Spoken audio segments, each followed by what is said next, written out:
Mi nombre es Adelis Cristina Sánchez, soy la líder de soporte y asesoría de la organización Quitsas.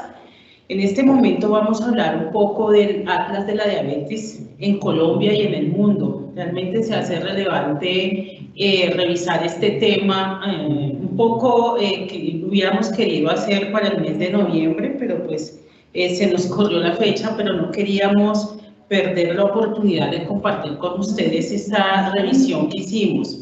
Realmente esta información la hemos tomado de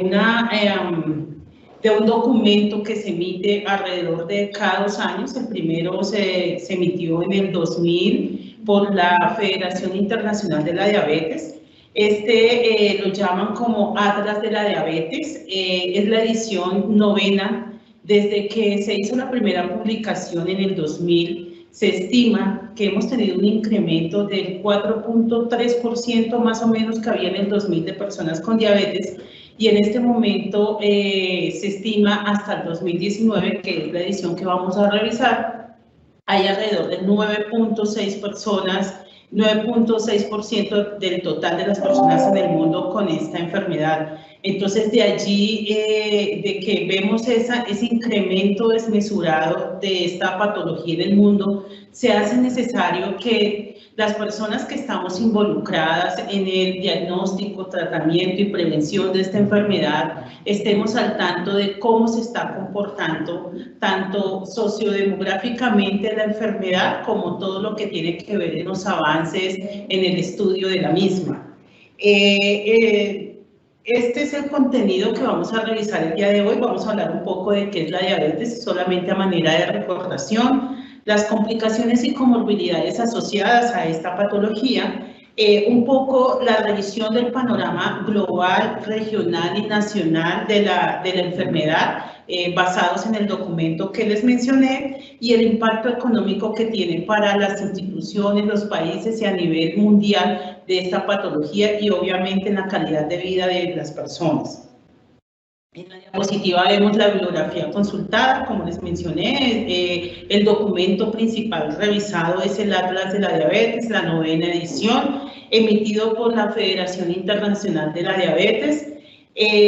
También se revisaron los estándares de la AD 2020, estamos a puertas a que se emitan los nuevos estándares para el 2021, realmente se hace la emisión en este mes.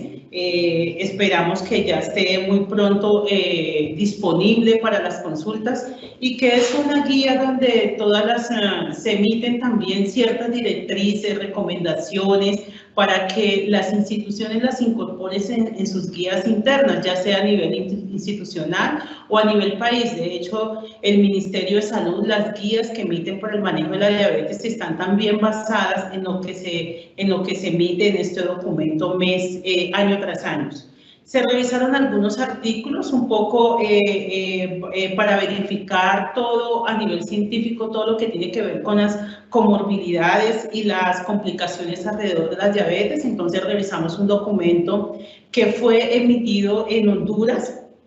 Fue un estudio retrospectivo que se hizo entre abril y junio del 2016, y que pues hallaron ciertas conclusiones sobre las comorbilidades asociadas a la enfermedad. Lo vamos a ver más adelante. Otro artículo también que se emitió del Instituto Mexicano del Seguro Social, donde también un poco revisaban cómo era la prevalencia de complicaciones en la diabetes para un grupo de pacientes de una manera retrospectiva.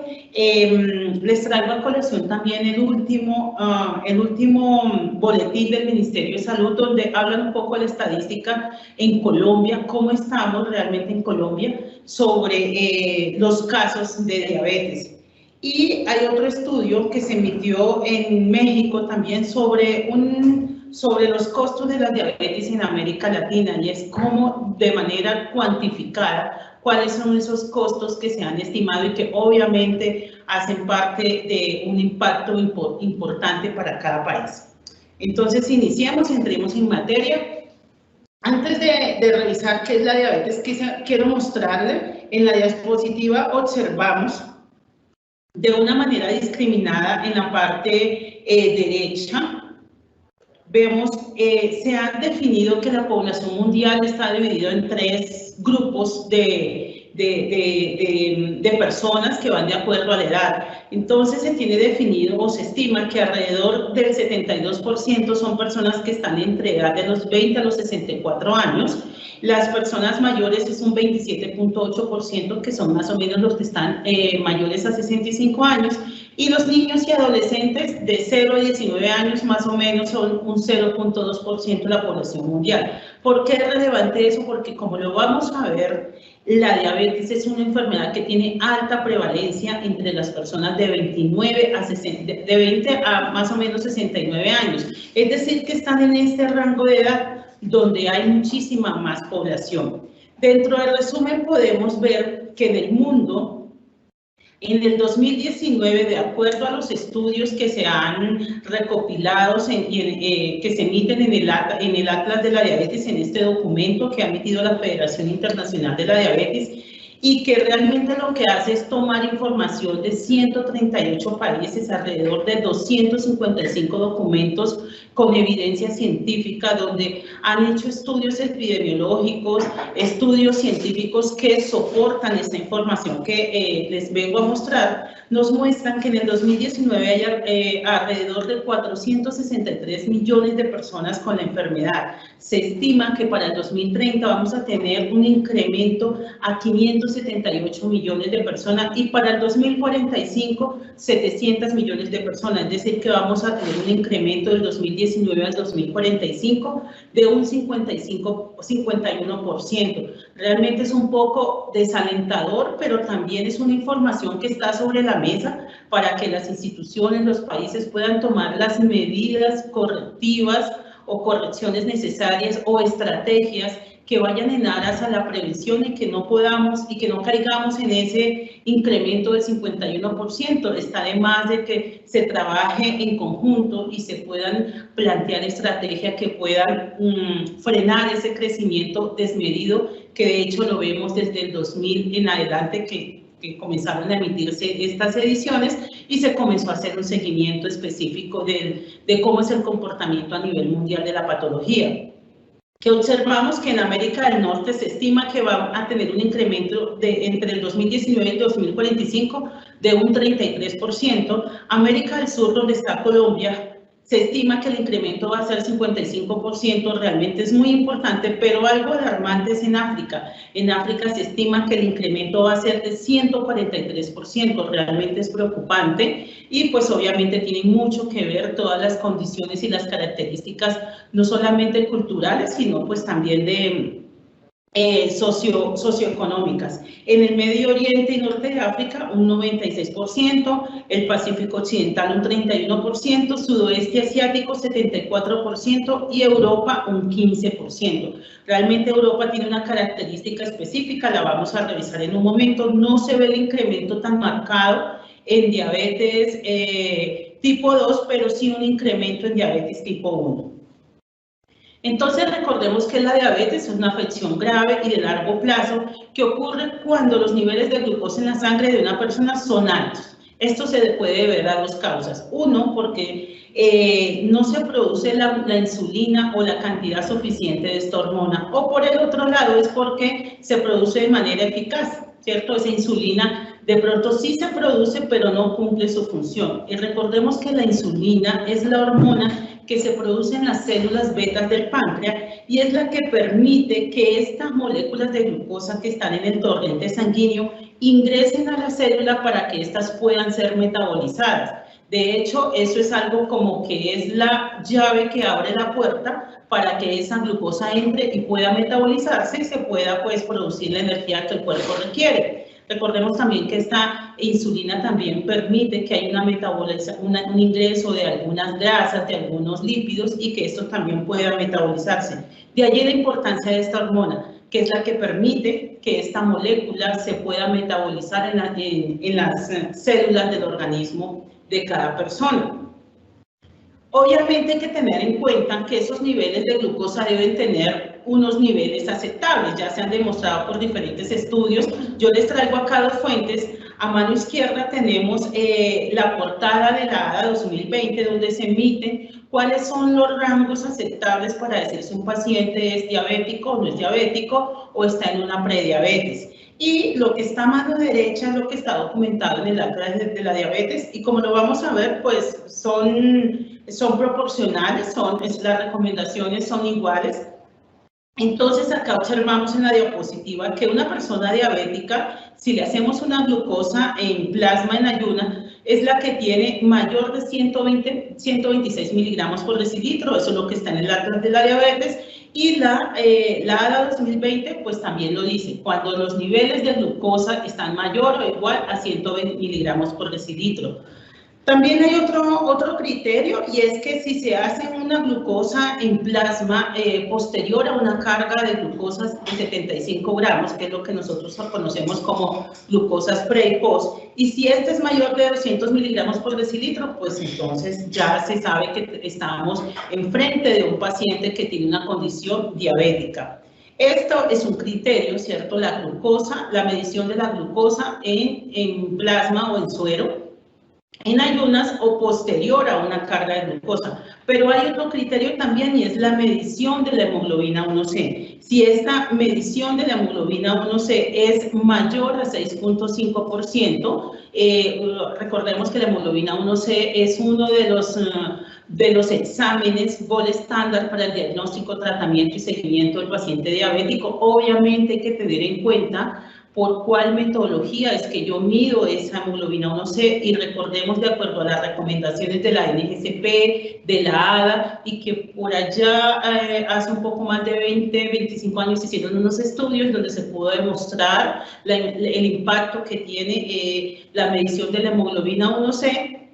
Nos mencionan que es una prueba que se puede utilizar para el diagnóstico, pero lo ideal es que se haga por el gold estándar, que en este momento pues está dado que es la metodología HPLC. Otro criterio que se utiliza es que cualquier glucosa en plasma que se haga de manera aleatoria y que dé una medición mayor a 200 miligramos por decilitro ya nos está dando una alerta, es un indicador, ¿cierto? Hay una hiperglicemia en esa persona y que pues tendrá que confirmarse, ya sea con una glucosa en ayuna, pre y post, o con la misma hemoglobina 1C que se puede medir cada trimestre, que es el rango de vida de los eritrocitos en el cuerpo humano. Hay otras condiciones o otros criterios, ¿cierto?, que menciona las actas de la diabetes, y son aquellas personas que no son diabéticas porque no han llegado a ese rango, pero tampoco no son pacientes normales porque están por encima del rango que menciona la guía. Entonces, están clasificadas como que tienen una tolerancia normal a la glucosa, es decir, aquellos que la tienen en un poco menos de 126 miligramos por decilitro en una glucosa en ayunas, o que postcarga está entre 140 y 200. Hay alteraciones de la glucosa en ayunas también, son aquellas que están entre 110 y 125, o que en una postcarga están en 140. Casi siempre estas tolerancias anormales a la glucosa o la alteración de la glucosa en ayuna están muy asociados a una condición o a un concepto que es como el paciente prediabético. Y estos pacientes generan realmente una gran importancia en el estudio o en el seguimiento que se le hace a los pacientes, porque son los que van a llegar a una diabetes franca si no se toman las medidas pues, que correspondan. Dentro de la clasificación de la diabetes tenemos 4 en este momento: la diabetes tipo 1, donde hay una destrucción de células betas del páncreas. Esto se hace porque existen autoanticuerpos que destruyen mis células betas del páncreas, y que pues obviamente no hay una producción de insulina, como lo vimos en unas diapositivas atrás.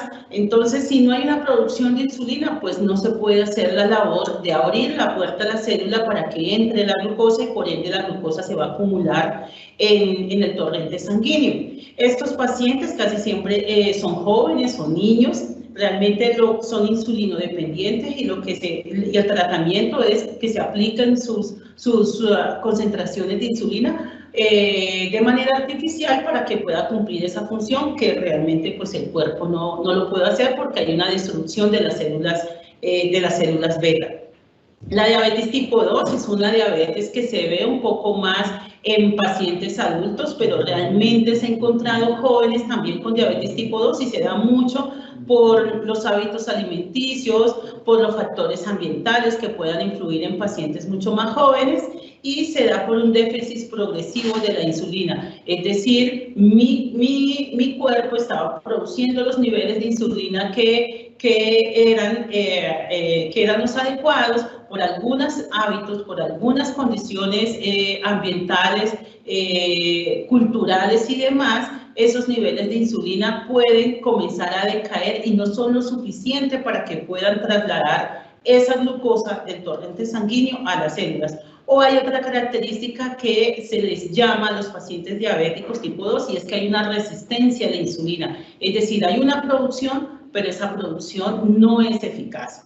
No cumple la función para la cual es dada la insulina. Tenemos la diabetes gestacional, la diabetes que se determina en mujeres embarazadas entre el segundo o tercer trimestre de embarazo, pero cuando no ha sido previamente diagnosticada como diabetes, esta tiene un fuerte impacto en las mujeres embarazadas porque puede causar algunas consecuencias nefastas si no se tienen los cuidados correspondientes pues en todo el embarazo de la mujer. Y tenemos las diabetes debido a otras causas. Entre estas tenemos la diabetes monogénica, que son aquellas las que se producen por alguna alteración de un gen. En algunos casos tenemos diabetes neonatal o hay una también que se llama diabetes MODY. Esas hacen parte de todas las diabetes monogénicas. Dentro de esta clasificación también tenemos las diabetes que se dan por enfermedades del páncreas, por citotoxicidad, por algunos medicamentos que pueden destruir las células betas del páncreas y demás. Dentro de las complicaciones y comorbilidades, pues los que estamos inmersos en el laboratorio clínico o en la atención de pacientes, pues conocemos que hay algunas complicaciones y comorbilidades asociadas. Dentro de las principales tenemos la retinopatía diabética, que son todas esas afectaciones oculares que pueden desencadenar. Se ve usualmente en la diabetes tipo 2. Tenemos todo lo que tiene que ver con la salud bucal de los pacientes que son diabéticos, complicaciones pues obviamente en las embarazadas cuando están diagnosticadas por diabetes gestacional y no se les hace el control que se requiere para este tipo de diabetes. Las enfermedades cardiovasculares que son realmente muy frecuentes en el paciente diabético descontrolados, nefropatías diabéticas son todas aquellas condiciones anormales con respecto al funcionamiento del riñón y las lesiones nerviosas o complicaciones del pie diabéticos que también sabemos que es una complicación muy común en los pacientes que no pueden o que no se les lleva un control adecuado. Dentro de los estudios que les mencioné al principio, tenemos este artículo donde se hizo un estudio retrospectivo en el 2016. Lo que se hizo fue tomar del Instituto Nacional de Diabetes, que está ubicado en Tegucigalpa, en Honduras, y se revisaron todas las historias clínicas entre abril y junio del 2016 para verificar cuál de esos pacientes, cuáles eran las complicaciones más comunes y en qué rango de edades estaban encontrando. ¿Qué se encontró? Encontramos que la comorbilidad más frecuente es la hipertensión arterial, seguido de la neuropatía diabética y de la dislipidemia. Esto fue lo que se encontró.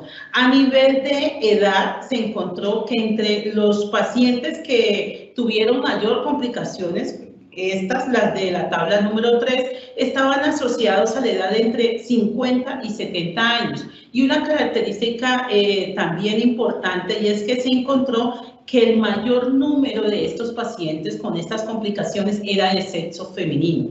Aquí vemos los resultados por edad y lo vemos también por género, donde de esas 382 historias clínicas que revisaron, 255 correspondieron a mujeres y 126 a masculino. También se tuvieron el hallazgo, y es que eran personas de baja escolaridad. Entonces eso hace que la idea es que la educación que pueda, el acceso a la educación que pueda tener el paciente diabético también tiene un impacto en el desarrollo de algunas complicaciones.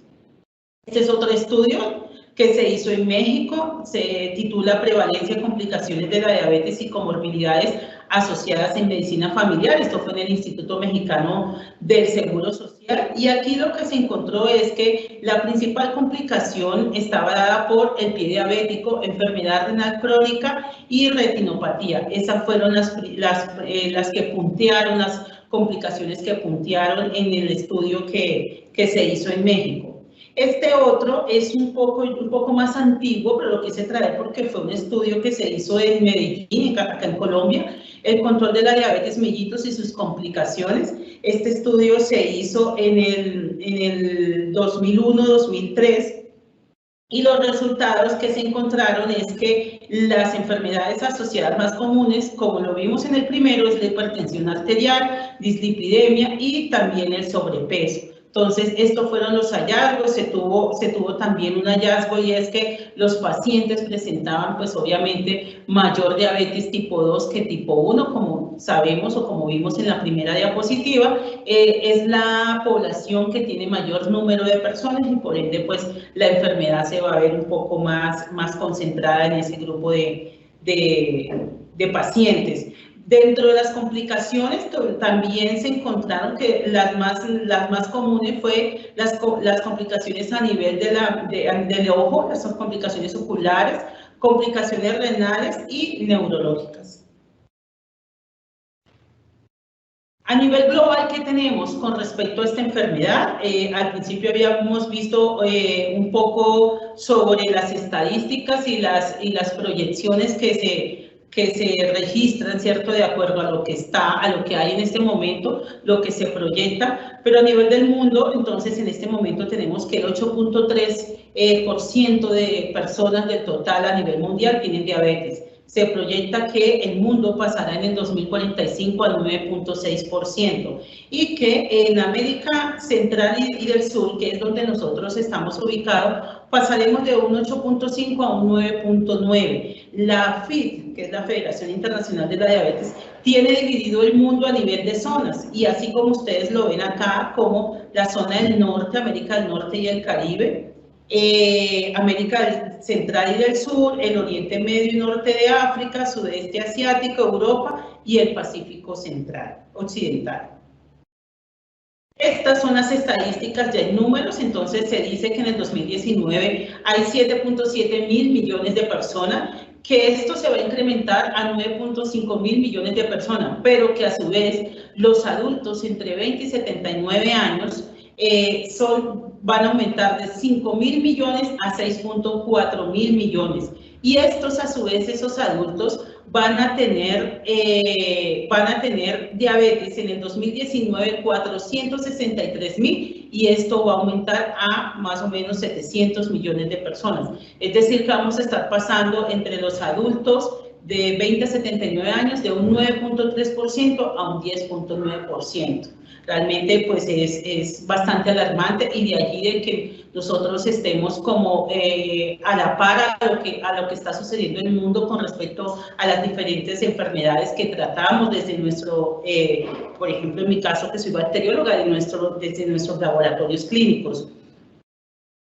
Otra cosa importante, y es que en los niños, aquí tenemos una estadística de hiperglicemias en el embarazo, tolerancia anormal a la glucosa, y esto es importante porque son esas personas las que están en una fase como de prediabetes. De ahí la importancia que se cuantifiquen, se identifiquen, para que se puedan prevenir, para ayudarles a que no terminen siendo unas personas diabéticas, y más aún no caigan en las diferentes complicaciones que, como sabemos, pues puede llevar a una muerte prematura de personas. La diabetes tipo 1, en este momento, en el 2019, 1.110.000 personas tenían diabetes tipo 1, y la cantidad de diagnosticados de nuevos casos hasta el 2019 es de 128.900. Realmente que si vemos el tipo de población, pues los adultos entre 20 y 79 años hay muchísimos más en el mundo.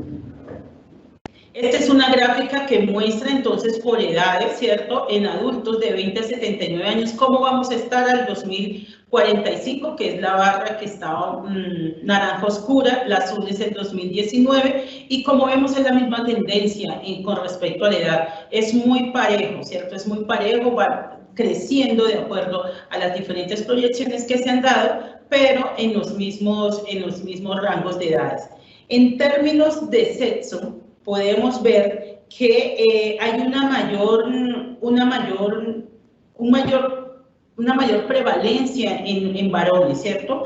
No es mucha la diferencia, si vemos acá 2019 es de 240.1 millones y mujeres 222.9 millones, ¿cierto? Es decir, más o menos un 9.6 y un 9% de personas, y que en el 2045 va a estar en varones en 11.1 y 10.8. Pero es interesante porque aquí vemos que los hombres tienen mayor número, los hombres hay hombres con diabetes más identificado, pero cuando veamos, bueno, en esta diapositiva no, pero cuando veamos a nivel de muertes, a nivel de mortalidad, vamos a ver que las estadísticas muestran que las mujeres se mueren más que los hombres. Entonces, eso también es un hallazgo que hacen con toda esta información que se consolida para que asimismo pues, se puedan tomar las acciones correspondientes. En esta tabla lo que se muestra son los 10 primeros países, ¿cierto?, que tienen personas diabéticas y cómo va a ser su proyección hasta el 2045. Entonces vemos que el primer país es China, India, Estados Unidos, y que de América tenemos América del Sur y Central, tenemos Brasil y México en el 5º y 6º lugar. Realmente tienen un porcentaje importante de personas diabéticas y que obviamente pues eso hace que, se tengan que tomar las medidas que correspondan. Y va a ser el mismo comportamiento en el 2030 y en el 2045. Si ustedes observan, solamente en el 2045 Pakistán cambia de puesto con Estados Unidos, pero de resto más o menos siguen las mismas estadísticas. Vemos acá, esto es por regiones, como les dije, la FIP lo que hace es clasificar por regiones, entonces NAC es todo lo que tiene que ver con Norteamérica y Centroamérica. Ellos son los que llevan los números más altos de pacientes diabéticos. Entonces, en el 2019, siguen en el 2030, 2045. América del Sur, que está identificado por sus siglas SACA, está en un 3er lugar, que es pues donde está ubicado Colombia. Y en el 7º lugar sigue Europa y en el último lugar el continente africano. Esto hace referencia a estas gráficas con respecto a la diabetes tipo 1. Como vemos, como veíamos en una diapositiva, pues la incidencia no es tan alta, pero es importante destacar que la región con más pacientes con diabetes tipo 1 es Europa. Vemos acá en esta figura superior es quien tiene el índice o los casos más altos, ¿cierto? Seguido de Norteamérica. Entonces, como vemos, estos son los casos existentes y estos son los casos nuevos que se han podido identificar, y sigue siendo Europa y seguido de Norteamérica los que tienen la mayor incidencia en cuanto a esta enfermedad. En cuanto a los países, ya discriminado por países con pacientes de diabetes tipo 1, entonces tenemos India, Estados Unidos y aquí, importantísimo, Brasil. Brasil es uno de los países que, como veíamos, ocupaba el 4º o 5º lugar en los países con pacientes diabéticos adultos, pero miren que Brasil también se encuentra en el 3er lugar con pacientes diabéticos tipo 1. Vemos que estos son los casos nuevos y la tabla 3.15 son los casos existentes. Igual Estados Unidos y Brasil ocupan el 2º y 3er lugar.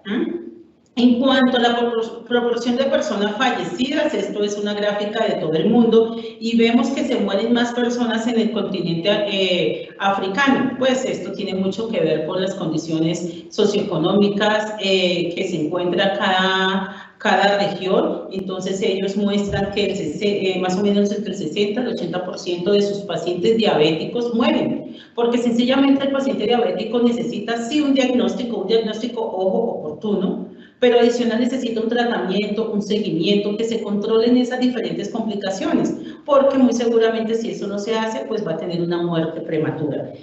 América del Sur vemos que está en el azul oscuro, es decir, del 40 al 60% de las personas diabéticas mueren. No es que estemos muy lejos de lo que está en África, ¿cierto?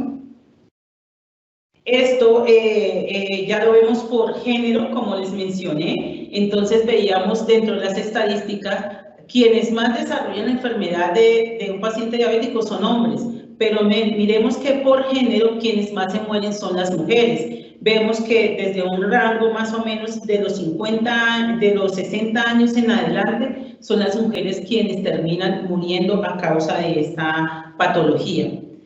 Pero bien, entremos en materia del panorama nacional, ¿cierto? Aquí vemos una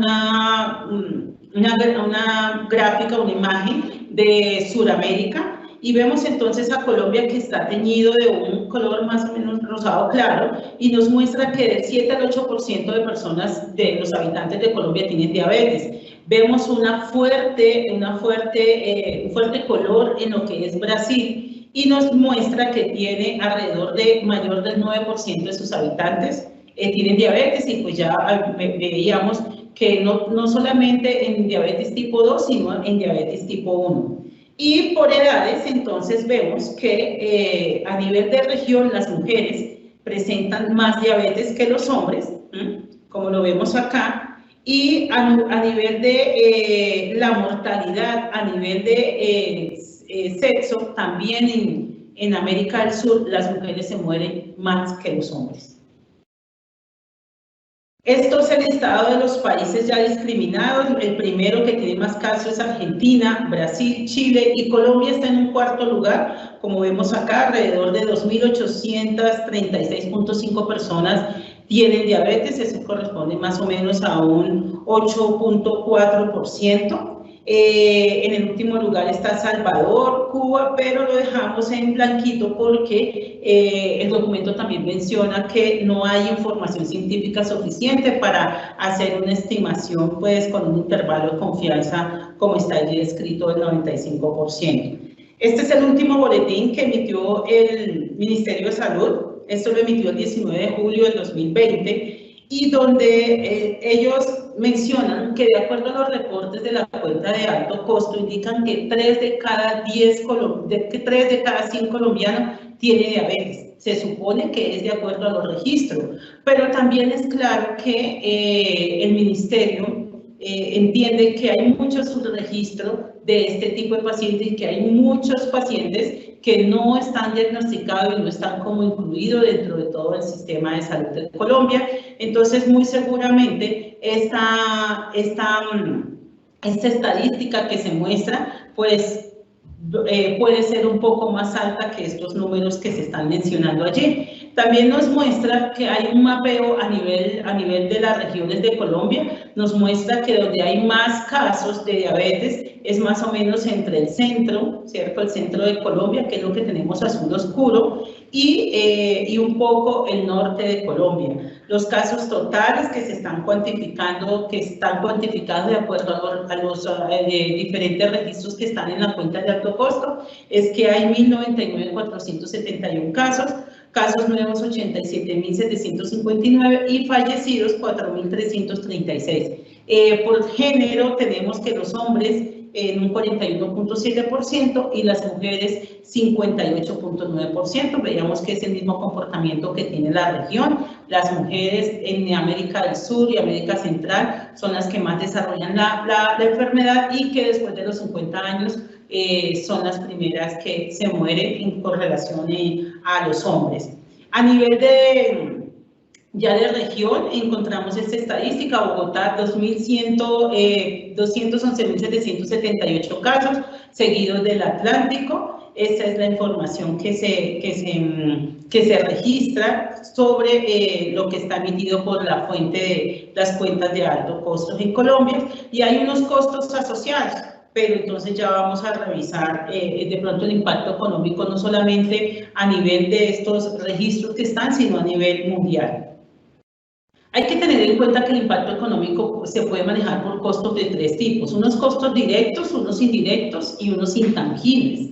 Dentro de los directos está todo lo que tiene que ver, lo que gastan las diferentes instituciones prestadoras de salud en el diagnóstico, tratamiento y en el manejo de todas las complicaciones, que puede hacer alrededor del 35%. Pero hay otros costos indirectos asociados a muertes prematuras, a discapacidades y aquellos intangibles que no se pueden cuantificar pero que están allí, y son aquellos que tienen que ver con la calidad de vida del paciente diabético, como cuáles, las diferentes preocupaciones, la pérdida de independencia, abandono laboral, todo lo que tiene que ver con la salud mental, que de acuerdo a lo que también viene documentado en las diferentes emisiones de la Asociación Americana de la Diabetes, tienen un fuerte impacto en la condición y en la calidad de vida del paciente, y es toda esa salud mental que puede estar alrededor de un paciente cuando ya es diagnosticado con la patología.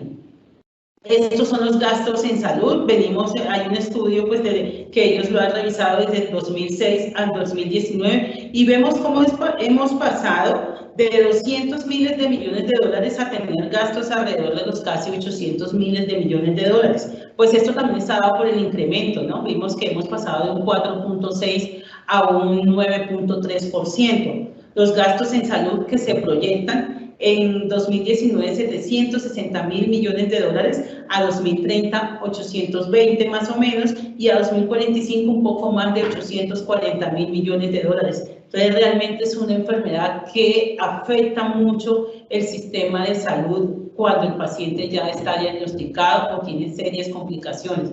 Es decir, que sale mejor trabajar en la prevención. Y si vemos a nivel de regiones, las regiones que más gastan o más han tenido han aportado más al manejo del paciente diabético es el norte de América y todo lo que tiene que ver con algunas regiones del centro del Caribe, son los que más invierten, seguido de Europa. Estos son los países que más invierten, ¿cierto?, que más han aportado debido al control de los casos de diabetes. En primer lugar tenemos Suiza, Estados Unidos, Noruega, pero si vemos no hay países de América del Sur y Centroamérica. Este es el gasto total por edades. Obviamente, entre mayor sea el paciente, pues mayor riesgo de complicarse tiene, pues por ende hay que invertirle más a ese paciente. Esto es un estudio que se hizo en México, se hizo en el 2011 sobre los costos de la diabetes en América Latina. Y mire que ellos también lo discriminaron por unos costos directos que están asociados al diagnóstico, medicamentos, hospitalizaciones, complicaciones, y unos costos indirectos asociados a la mortalidad prematura, discapacidad permanente o temporal. Y vemos cuál es la totalidad en gastos que se emitieron en el 2011 específicamente para ese estudio. Entonces realmente es un impacto bastante considerable en el manejo de este tipo de patologías. Pero bien, ¿cuál es el papel del laboratorio clínico o cuál es nuestro aporte? Pues sencillamente hacer unas mediciones, ya sea de glucosa o de hemoglobina, no sé, que sean exactas, precisas, que permitan al clínico poder tomar la decisión que corresponde, que permitan poder clasificar a ese paciente en si es un paciente normal, si es un paciente prediabético o si es un paciente diabético. Normal, pues, en su seguimiento para que no se descontrole. El prediabético es súper importante porque de allí depende que lo podamos controlar a tiempo. Y el diabético, para que no caigan esas complicaciones que pueden afectar considerablemente su calidad de vida, y obviamente vamos a tener un impacto económico considerable. Dentro de nuestra organización tenemos 3 soluciones para los laboratorios clínicos. Nosotros manejamos la línea de analizadores de hemoglobina 1C basados en la metodología HPLC, que como les mencioné en su momento es el gold estándar para el diagnóstico y el tratamiento de la diabetes. Tenemos este analizador, el cual viene de 400 inyecciones, un tiempo de procesamiento por cada hemoglobina 1C de 3 minutos, un solo kit, una sola calibración cada vez que termine el kit, no hay que hacer pretratamiento de la muestra y se puede hacer una medición directa. O este Variant Turbo, que es de 2500 inyecciones, un tiempo de procesamiento de 1.5 minutos. O el D100, que es, desde el año pasado se hizo el lanzamiento por parte de la casa matriz Biorad, un tiempo de procesamiento de 45 segundos, 10.000 inyecciones. Realmente es un analizador muy eficiente para altos volúmenes, pero una cosa importante que tienen estos 3 tipos de analizadores, además de tener su metodología, no tener un pretratamiento con la muestra, ser muy rápidos, ¿cierto? Y es que nos dan resultados, bueno, esto es algo importante también, y es que están certificadas las 3 plataformas IFSC y NGCP. Y estos son los resultados que emiten. Como les mencionaba, no es solamente que dan el resultado de la hemoglobina 1C, sino que nos dan una discriminación exacta de las hemoglobinas presentes en la muestra. Entonces, algunos estudios han, de hecho, la NGCP en su página web lo notifica, y es que algunas condiciones específicas del paciente que tengan hemoglobinopatías pueden afectar la medición de hemoglobina 1C. Entonces, estos analizadores nos dan la oportunidad de hacer un rastreo no solo de la hemoglobina 1C, sino de todas aquellas hemoglobinas presentes, incluidas las hemoglobinopatías en el paciente, lo cual que eso nos permite hacer una medición exacta. Otra cosa importante, y es que esta medición no se hace por cálculo, como en algunas otras plataformas, que se hace un cálculo entre la hemoglobina 1C y la hemoglobina total. Esta sencillamente es una medición directa, adicional nos da un resultado gráfico. Este que vemos acá es del D10, el Variant Turbo, este es el resultado que vemos acá, y este es el resultado del D100, que nos muestra pues cuál es la concentración de hemoglobina 1C del paciente. Muchísimas gracias, espero que esta información haya sido de gran importancia para ustedes. Los datos de la organización, cualquier información adicional, no duden en contactarse con nuestro Contact Center, allí podemos dar solución a todos sus requerimientos. Muchas gracias.